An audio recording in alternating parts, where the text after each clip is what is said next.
Welcome back to Faith Fix, the space where faith meets real life and tough questions are never off the table.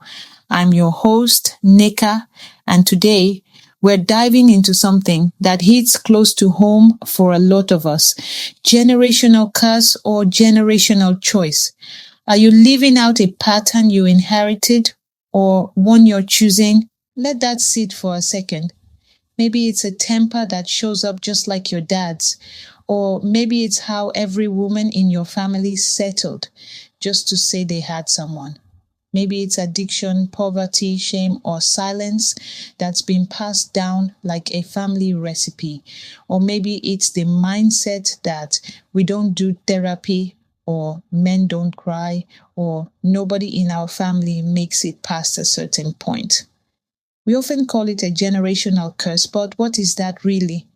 Now, in the spiritual sense, a generational curse is the idea that the consequences of sins or struggles from one generation continue down the line until someone breaks it.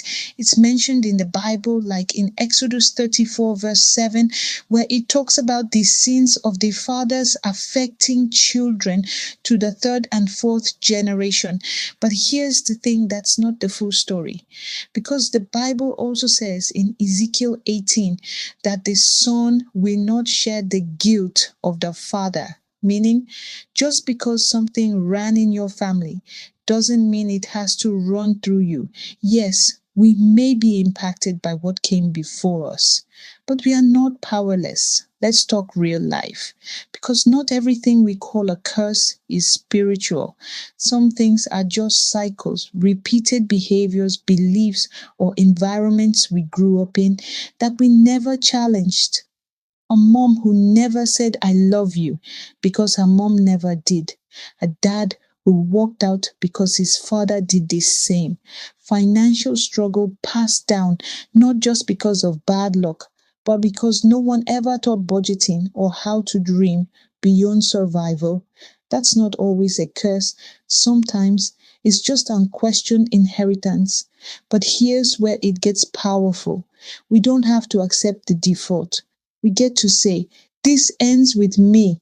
Look, I'm not saying it's easy. Breaking patterns is hard. It takes awareness, it takes healing, and sometimes it takes walking away from what's familiar. But Deuteronomy 30 verses 19 says, "I have set before you life and death, blessings and curses. Now choose life so that you and your children may live." That's powerful. God literally gives us the power to choose. So maybe the question isn't, am I cursed? Maybe the better question is, what am I choosing today? Are you choosing bitterness or forgiveness, fear or faith, repetition or redemption? Let me be real for a moment. I've had to look in the mirror and ask myself, what part of this story did I inherit, and what part am I still choosing to keep alive? Sometimes it's a habit, sometimes it's a mindset, sometimes it's a narrative we've carried so long we don't even realize it's not true. But every time I've chosen differently, even in small ways, it's like I'm giving the next generation a gift I never had. And that's powerful. So let me ask you again. Are you living out a pattern you inherited or one you're choosing? Take some time this week, journal it, pray about it, talk to someone safe.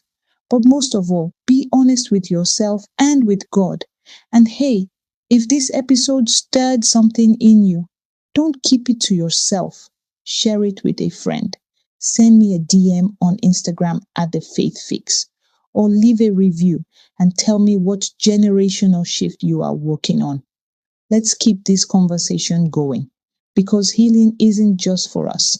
It's for everyone coming after us. Thanks for listening to Faith Fix. Until next time, remember, you might have inherited the battle, but you get to choose how the story ends.